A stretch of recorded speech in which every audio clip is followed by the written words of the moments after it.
আল্লাহ আমাদেরকে তার সাথে যোগাযোগের একটা সরাসরি লিঙ্ক দিয়েছেন। অন্য কোনো ধর্মে সেটা নেই, অন্য কোনো ধর্মে নেই। সালাতে আমরা যেটা অনুভব করি সেটা হচ্ছে আল্লাহর সাথে সরাসরি যোগাযোগ। আক্ষরিক অর্থেও সালাতের অর্থ হচ্ছে যোগাযোগ, আক্ষরিকভাবেও এটা যোগাযোগই বোঝায়। আর আল্লাহর যে কালাম আমরা সালাতে পড়ি তা দিয়ে হয় আমাদের সেই যোগাযোগ। এটা হচ্ছে আসমান থেকে জমিনে আল্লাহর প্রসারিত একটি দড়ি। আপনি সব সময় চাইবেন আরো বেশি পড়তে। কোরআনের সাথে আপনার যোগাযোগ যত বেশি হবে, আল্লাহর সাথে আপনার যোগাযোগ তত ভালো হবে। কোরআনের সাথে আপনার যোগাযোগ যত কম হবে, আল্লাহর থেকে আপনি তত দূরে সরবেন। এটা একটা প্রতিষ্ঠিত সত্য। আমাদের পুরো জীবনের একটা লক্ষ্য থাকতে হবে যে আমরা যেন এই বইয়ের আরো কাছে যেতে পারি। আর কেউ কখনোই বলতে পারে না যে তার কোরআনের কাছাকাছি, কেউ না। এটা এমন একটি সমুদ্র যা শেষ হবার নয়। আমি বলতে পারবো না আলহামদুলিল্লাহ এই লেকচার আপনাদের জন্য, আমার জন্য নয়।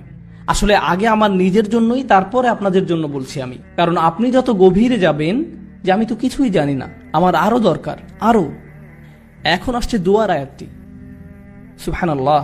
এর প্রত্যেকটি শব্দ, প্রথমে শুরু করি ইদা দিয়ে, ওয়া ইদা সাআলাকা ইবাদি আন্নি, অর্থাৎ ইদা দিয়ে শুরু হয়েছে।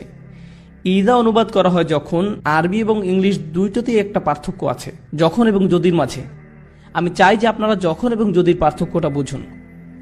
যদি এর আরবি হচ্ছে ইন। আল্লাহ বলেননি যে যদি আমার বান্দা আপনাকে জিজ্ঞেস করে আমার ব্যাপারে, বরং বলেছেন যখন জিজ্ঞেস করে। ধরুন একজন মায়ের কথা যার ছেলে আর্মিতে গেছে এবং সে যুদ্ধও গেছে, অনেক দিন মায়ের সাথে কোনো যোগাযোগ নেই, কোনো কল বা ইমেইল কিছুই না। মায়ের তো অবশ্যই ছেলের কথা মনে পড়বেই। মা কি বলবে, যখন আমার ছেলে আসবে তখন আমি খুশি হব? নাকি বলবে যদি আমার ছেলে আসে আমি খুশি হব? সে বলবে যখন আমার ছেলে আসবে তখন আমি। ভালোবাসা বন্ধ করেছো, আমি কখনো তোমাকে ভালোবাসা বন্ধ করিনি। তুমি দূরে সরেছো, আমি সবসময় কাছে ছিলাম। আবার কারিব শব্দটাও, কারিব হচ্ছে ইসমে সিফা, যার অর্থ আমি সব সময় আছি। পুরো বাক্যটা দ্বারা অবশ্যই আমি সব সময় আছি, কাছেই। আমার দাস এটা জানুক। আরেকটা ব্যাপার হচ্ছে আল্লাহর কতগুলো নাম আছে? অন্তত 99টা। কত সুন্দর সুন্দর নাম আল্লাহর। তাই যখন মানুষ জিজ্ঞেস করলো আল্লাহ সম্পর্কে, তখন তাদেরকে আল্লাহর কোন নামটা বলা সবচেয়ে বেশি জরুরি? ওনার কোন গুণটা? যে উনি একদম কাছেই। কেন? কারণ যখন উনি কাছে আছেন, আমাদের জন্য ওনার সাথে কথা বলা সহজ হয়। কেউ যখন দূরে থাকে তখন আমরা তার সাথে কথা বলি না, আর কেউ যখন কাছে থাকে আপনি তার সাথে কথা বলতে পারেন। যখন কেউ কাছে থাকে আপনি তাকে সম্মান করেন। বোঝা গেল? আচ্ছা, এখানের কয়জন বাচ্চা স্কুলে আছে? 4 জন।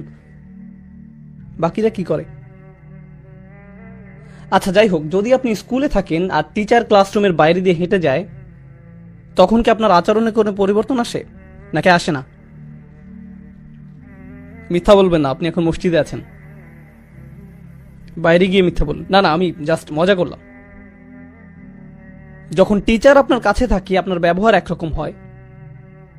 ধরুন আপনি একটা পরীক্ষা দিচ্ছেন, টিচার হেঁটে বেড়াচ্ছে, আপনি কি আপনার পরীক্ষার খাতা একটু ঢেকে ফেলেন না?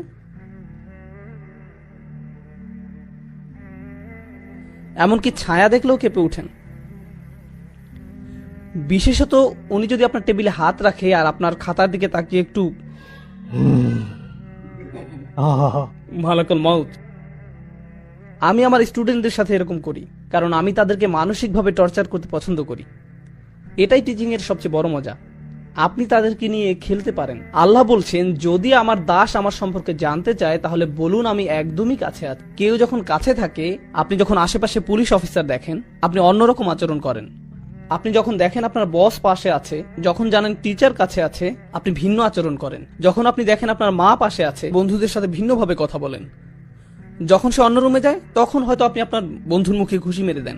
এই ধরনের কিছু করেন। যখন আপনি অনুধাবন করবেন যে আল্লাহ নিকটে, তখন আপনি সব সময়ের জন্য একদম ভিন্ন মানুষ হয়ে যাবেন, কারণ উনি সব সময় কাছে। এখন উনি যদি সবচেয়ে কাছেই হন, এরপর উনি কি বলছেন? উজিবু। উজিবু আরবিতে আজাবা মানে উত্তর দেওয়া। এছাড়াও আরেকটা শব্দ আছে ইস্তেজাবা। কোরআনের অন্য এক জায়গায় আল্লাহ বলছেন ফাস্তাজাবা লাহুম রব্বুহুম, তিনি আজাব আলাহুম বলেননি, তিনি বলেছেন ফাস্তাজাব আলাহুম। তাদের প্রভু তাদের ডাকে সাড়া দেন। দেখা যাচ্ছে দুইটা শব্দ আছে আরবিতে, আজাবা আর ইস্তেজাবা। আজাবা আর ইস্তেজাবা। আজাবা দিয়ে বোঝায় যেটা সাথে সাথে হবে। যখন আপনি কোনো দেরি করা ছাড়াই কাউকে জবাব দেন সেটাকে বলা হয় ইজাবা। আর যখন আপনি সময় নিয়ে জবাব দেন সেটাকে বলা হয় ইস্তেজাবা। আল্লাহ বলছেন উজিবু, এর মানে উনি কিভাবে দোয়ার উত্তর দেন? সাথে সাথে, কারণ উনি সবসময় কাছে।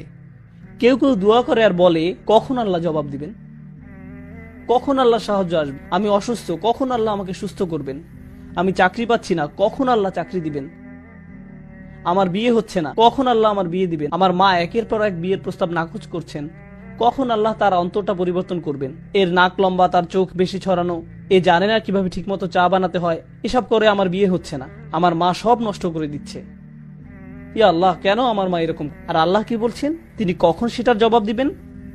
সাথে সাথে। ও আরেকটা কথা, এগুলো সব রমজানের আয়াত, তাই না?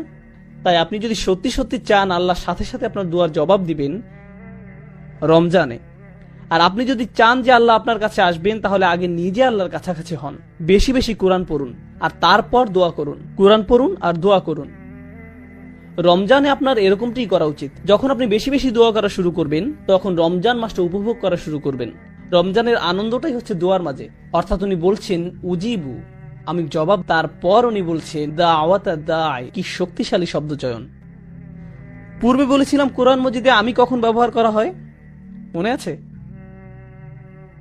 অনেক বেশি ভালোবাসা এবং অনেক বেশি রাগ প্রকাশ করার সময়। এখানে কোনটা? অনেক বেশি ভালোবাসা। এখন কার দেওয়ার জবাব দেয়া হয়? আপনি ভাবতে পারেন যে অনেক বেশি দোয়া করে তার। আমি বছরে একবার দুইবার দোয়া করি। যখন আপনার পরীক্ষা থাকে তখন দোয়া করেন ইয়া আল্লাহ আমার পরীক্ষা, আমিন। এখন কার দোয়ার জবাব দেয়া হয়? অথবা গাড়ি চালানোর সময় লাল বাতি অতিক্রম করে গেলেন আর বিশাল জরিমানা দিতে যাচ্ছেন, তখন দোয়া করেন এই বলে ইয়া আল্লাহ ক্যামেরা এবং লাইসেন্স প্লেটের মাঝে কভার সৃষ্টি করে দাও, আমি যেন অথরিটি থেকে কোনো মেসেজ না পাই, ইয়া আল্লাহ। তখন আপনার আল্লাহকে স্মরণ হয়। কেউ যদি অনেকবার দোয়া করে তাহলে দোয়া শব্দটি ব্যবহার হয়, কিন্তু কেউ যদি শুধু একবার দোয়া করে সেটা প্রকাশ করতে ব্যবহার করা হয় দাওয়াতুন। দাওয়াত শব্দটি শেষে তা মারবুতা নির্দেশ করে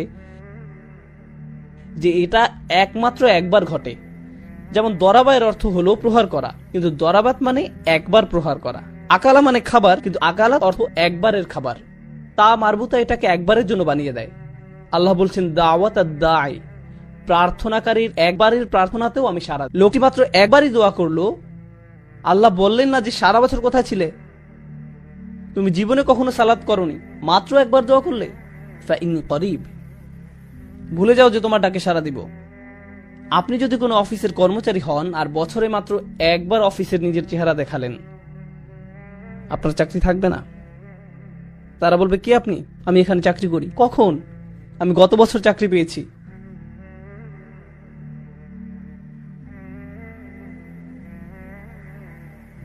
বস কি বলবে? হ্যাঁ শিওর, হ্যাঁ এক্ষুনি আপনি শুরু করতে পারেন, আপনার জন্য একটা প্রমোশনের ব্যবস্থা করে দিই। না, এটা হবে না। দাওয়াত শব্দের মাধ্যমে আল্লাহ বলছেন যে জীবনে একবার দোয়া করা ব্যক্তির জন্য তিনি সাড়া দিবেন। নিজেকে এটা বলে বোঝাবেন না যে আমার তো দাড়ি নেই, নিজেকে এটা বলে বোঝাবেন না যে আমার তো দাড়ি নেই, আল্লাহ আমার ডাকে সাড়া দিবেন না। কেবল গোফ রয়েছে, আল্লাহ আমার দোয়া কবুল করবেন না। রমজানে মুভি দেখতে পারবো না, তাই আগে থেকে 3টা মুভি দেখে ফেলেছি, এখন আমি দোয়া করব, আল্লাহ তারপরও সাড়া দিবেন আপনার ডাকে। এটা শুনে আবার কেউ মুভি দেখতে যাবেন না।